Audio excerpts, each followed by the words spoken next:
Olá e sejam todos muito bem-vindos a mais uma imersão de hoje.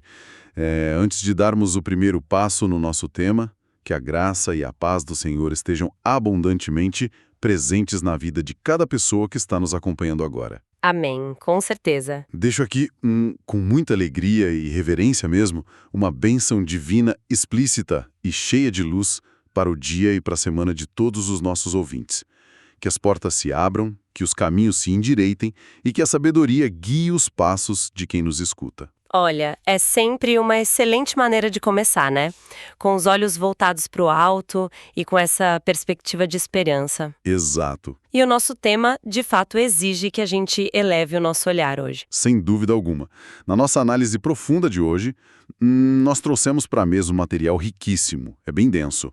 Os comentários do teólogo James Dwight Pentecost sobre o capítulo 1 do livro de Hebreus. Um texto fascinante. Demais. E a missão desta nossa imersão é entender uma transição que é, em todos os sentidos, colossal na história bíblica. Tipo, estamos falando da mudança radical na forma como Deus se comunica com a humanidade. E o que essa mudança nos revela sobre a autoridade, sabe? Sobre quem governa a história e sobre como a mensagem deve ser recebida por quem nos escuta. E para compreendermos a magnitude absoluta dessa transição na comunicação divina, a gente precisa obrigatoriamente dar um passo atrás. Justo. O comentário de Pentecostes nos leva ao pano de fundo histórico, voltando até o Jardim do Éden.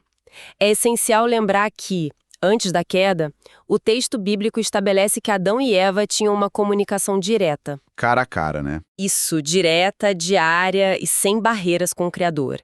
Não havia necessidade de mediadores. No entanto, após a desobediência, essa luz da presença pessoal cedeu lugar ao que o autor chama de uma escuridão espiritual profunda. Uma quebra total. Total. O conhecimento inato e claro de Deus que a humanidade possuía simplesmente mergulhou em ignorância. E para ilustrar o peso dessa perda de conexão, o texto traz uma analogia muito prática e que, olha, se conecta super bem com o nosso cotidiano. A analogia do utensílio. Essa é muito boa. É excelente. Imagina uma ferramenta projetada por uma função específica. Se alguém tentar usar, sei lá, uma faca delicada de cerâmica para desparafusar um móvel. Vai dar muito errado. Muito. Ou pegar o cabo de uma escumadeira como um martelo para pregar um prego na parede, o resultado é óbvio. O trabalho não será bem feito, vai gerar uma enorme frustração e muito provavelmente o instrumento acabará quebrando. Com certeza. O comentário ressalta que a vida humana foi criada de forma análoga, com um propósito específico e singular, que é conhecer o Criador e desfrutar de intimidade com Ele. Tentar viver a vida para qualquer outro alvo principal é como usar esse utensílio de forma errada. A vida fora do seu propósito acaba gerando frustração profunda e se quebrando. Essa imagem é muito precisa para descrever a condição humana pós-queda.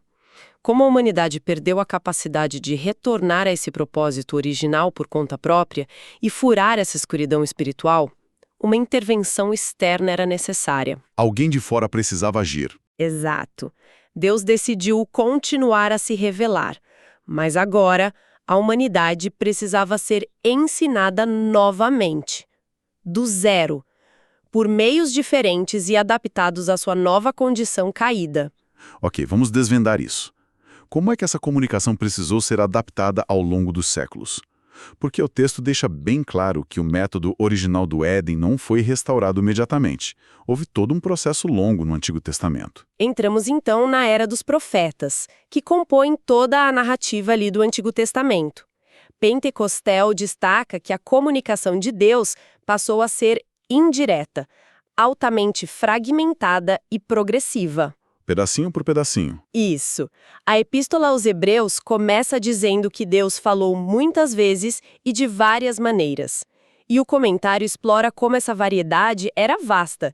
Tivemos figuras como Abraão e Moisés, que receberam revelações mais abertas, com manifestações de poder inegável. O Sinai é o maior exemplo, né? No caso de Moisés, a revelação no Sinai envolveu trovões, tempestades, fogo e limites físicos que o povo simplesmente não podia cruzar. E o autor nota que essa não era a única via de comunicação. Havia métodos bem distintos. O texto cita exemplos notáveis de sonhos, apontando para figuras como Jacó, José e até mesmo reis fora da aliança, como Nabucodonosor. Verdade. A análise mostra que o sonho bíblico servia como a revelação de um propósito divino fixo, enquanto o receptor estava lá totalmente passivo. E em contraste com os sonhos, o comentário analisa as visões. Nas visões, profetas como Samuel, Ezequiel e Daniel estavam despertos, Com os olhos abertos. tinham as suas faculdades mentais ativas, participando e reagindo ao que viam. E para adicionar ainda mais diversidade a esses métodos, a gente tem a experiência singular de Elias, que após presenciar ventos fortes e terremotos, recebeu a revelação divina através de uma voz mansa e suave. Uma brisa? Sim.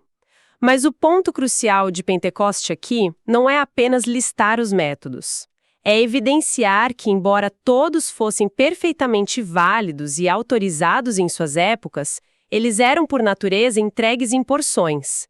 Ninguém tinha o quadro completo. Eram como peças de um quebra-cabeça sendo entregues ao longo de várias gerações. Exatamente. O que nos leva à virada monumental que Hebreus se apresenta. O autor do livro declara que, nestes últimos dias, a comunicação mudou de patamar. Não se trata da inauguração de mais um método profético ou do envio de uma nova visão. Não mesmo. A revelação se deu pela encarnação. O texto afirma categoricamente que Deus falou por meio do próprio Filho. O que é fascinante aqui é o contraste de completude. A revelação no Antigo Testamento, por mais sagrada e majestosa que fosse, era preparatória, era temporária, Uma sombra. uma sombra do que estava por vir. Quando o autor de Hebreus afirma que a revelação final veio por meio do Filho, a tese de Pentecoste é que a ênfase teológica não recai exclusivamente sobre as palavras que Jesus proferiu durante seu ministério terreno. A ênfase está sobre quem ele é. A pessoa dele é a mensagem. Isso. A revelação é definitiva, porque a própria essência do Filho, a sua vida e a sua natureza são a mensagem. Não havia mais peças do quebra-cabeça para entregar. A própria imagem da caixa do quebra-cabeça se fez carne. Nossa, isso adiciona um peso teológico enorme logo na introdução do livro. E o autor de Hebreus não deixa essa afirmação pairando no ar, sabe? Ele imediatamente constrói um argumento robusto para fundamentar quem é esse filho. Aqui é que a coisa fica realmente interessante. Vamos lá. O texto apresenta um bloco impressionante de 7 declarações sobre a majestade do Filho. O comentário trata isso como uma espécie de currículo do universo. O nível de autoridade descrito aqui é absoluto. Vamos mergulhar e dissecar essas 7 declarações porque elas são a espinha dorsal de todo o argumento. A primeira afirmação é que o Filho foi constituído herdeiro de todas as coisas. Essa primeira declaração estabelece imediatamente uma questão de posse e autoridade administrativa. No mundo antigo, o herdeiro não era apenas alguém que receberia riquezas no futuro. Não era só esperar o pai falecer. Exato, era o administrador legal já designado. Para ilustrar o peso disso, o comentário faz um paralelo com a história de José e Jacó lá no livro de Gênesis. O famoso relato da túnica colorida. Aham. O texto de apoio explica que, quando o patriarca Jacó entregou aquela túnica especial a José, não era um mero sinal de favoritismo afetivo ou um presente de luxo.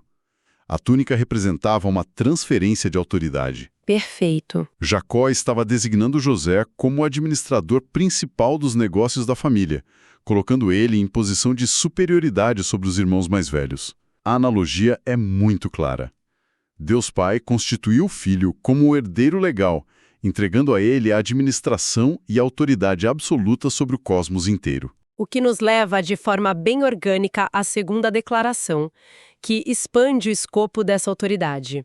O texto diz, por meio de quem fez o universo. O comentário de Pentecoste traz uma nuance crucial do idioma grego original aqui. Essa parte me chamou muita atenção. Sim, porque a palavra traduzida como universo não se limita à criação material, às galáxias, os oceanos, à matéria. O termo carrega o significado de eras ou tempos. É um detalhe que muda toda a perspectiva. Isso significa que o Filho não foi apenas o arquiteto do palco físico onde a história acontece, mas ele é o arquiteto da própria história. Ele governa as dispensações, as eras e os sucessivos períodos do tempo humano. A história não está à deriva. Ela foi moldada por ele. A terceira afirmação mergulha ainda mais fundo na natureza divina do Filho. Ele é descrito como o resplendor da glória de Deus. Na teologia apresentada pelo comentário, a ideia original da palavra embute o conceito de irradiar continuamente. Não é um pisca-pisca. Não. Não se trata de uma glória que foi transferida em algum momento do tempo, nem de um brilho refletido passivamente como a lua reflete o sol. É uma emanação intrínseca, demonstra uma comunhão contínua, ininterrupta e eterna com o Pai. A quarta declaração do texto de Hebreus complementa essa ideia perfeitamente. O Filho é a expressão exata do seu ser. E a análise de Pentecostes traz uma analogia do mundo greco-romano que é muito esclarecedora para quem nos escuta. Naquela época, a cunhagem de moedas com a face do imperador era um processo bem rigoroso. A imagem era gravada na moeda por meio de uma pesada matriz de metal que deixava uma impressão perfeita e inconfundível. E o argumento que o autor extrai dessa prática é brilhante. Pensa bem.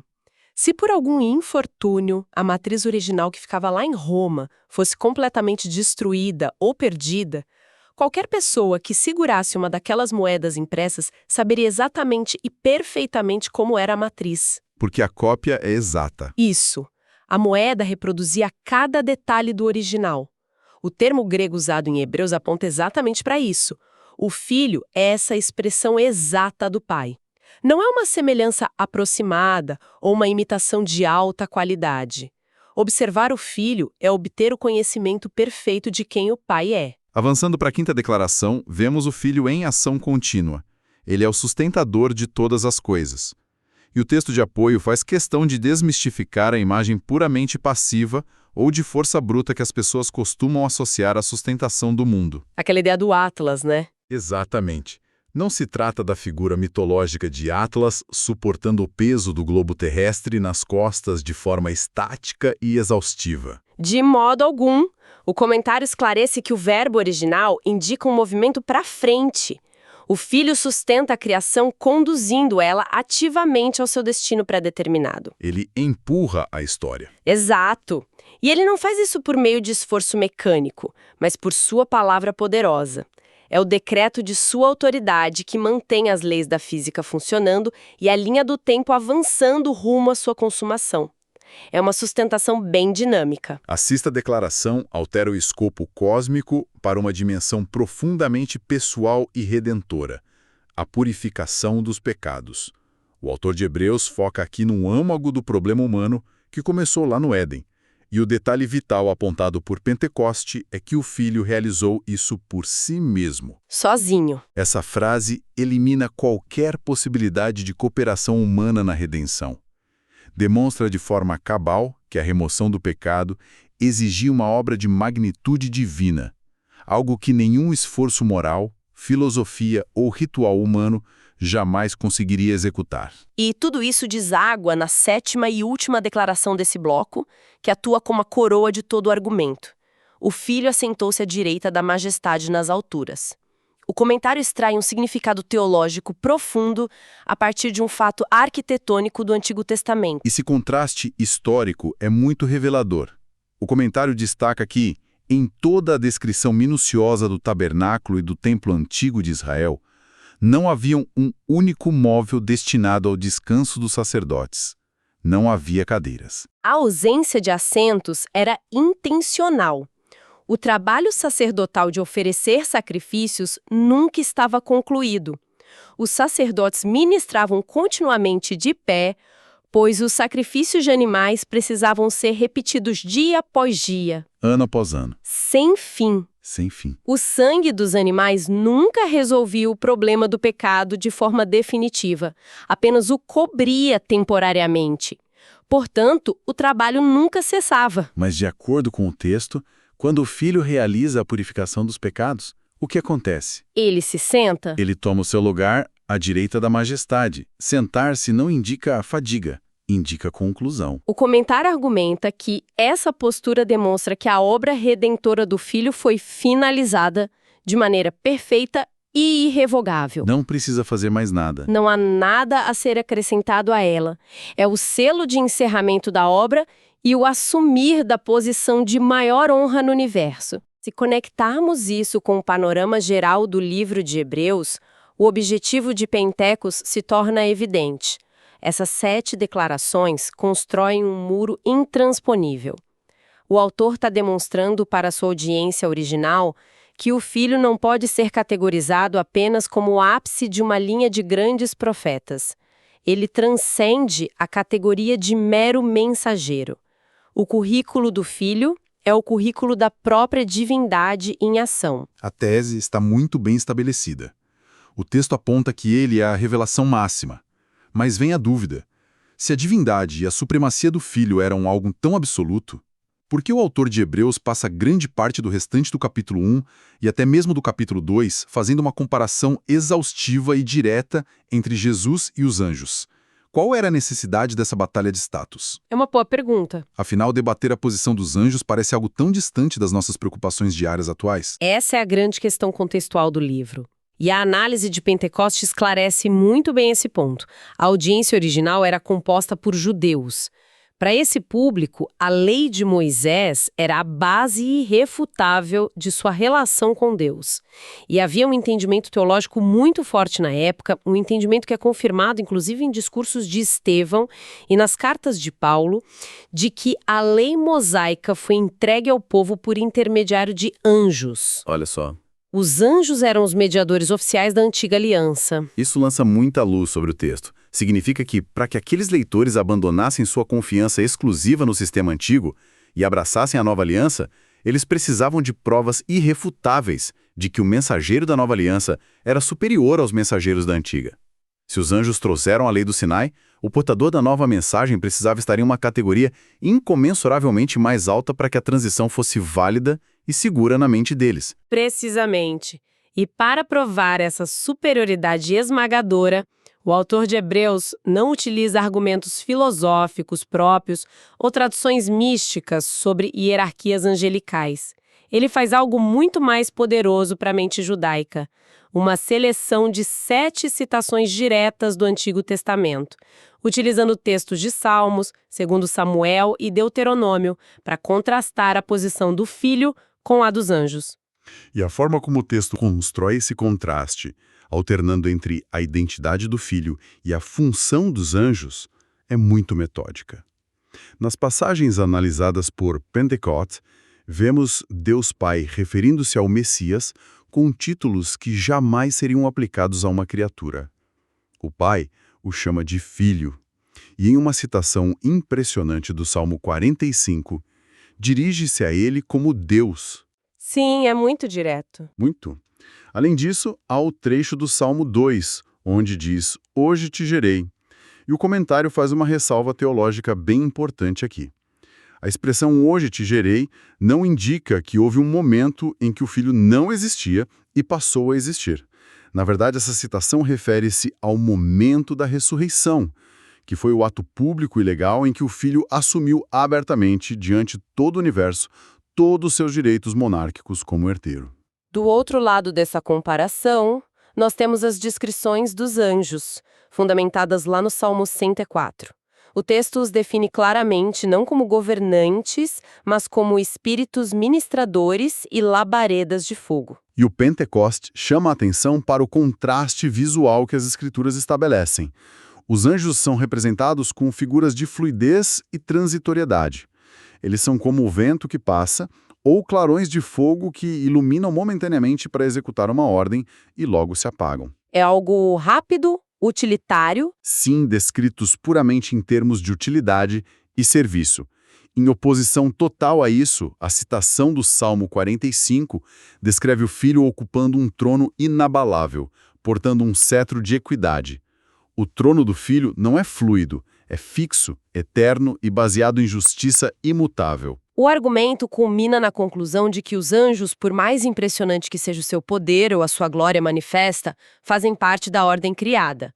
A função deles é servir, e o texto especifica que eles são enviados para servir exatamente aqueles que herdarão a salvação. O filho, em contraste, não é a criatura que serve à herança. Ele é o Criador que reina e concede a herança. É uma diferença de natureza, não apenas de grau. Então, o que tudo isso significa? Fazendo uma síntese de todo esse percurso pelas páginas do comentário, fica claro que a identidade do mensageiro dita o peso da mensagem. Se o evangelho fosse uma teoria elaborada por um sábio, ou mesmo uma revelação trazida por uma legião de anjos, o nível de exigência sobre nós seria um. Seria menor. Mas, quando a análise de Hebreus prova que a mensagem foi encarnada pelo próprio herdeiro de todas as coisas, pelo arquiteto das eras da história e pelo sustentador do universo, a situação muda completamente. Rejeitar ou negligenciar a revelação descrita nesse capítulo não é uma mera divergência de ideias religiosas. É rejeitar o próprio soberano que concluiu a obra de purificação dos pecados. A responsabilidade de quem escuta a mensagem aumenta proporcionalmente a majestade de quem a proferiu. Isso levanta uma questão importante, especialmente quando o autor do comentário analisa a penúltima citação do Antigo Testamento usada nesse capítulo, retirada do Salmo 102.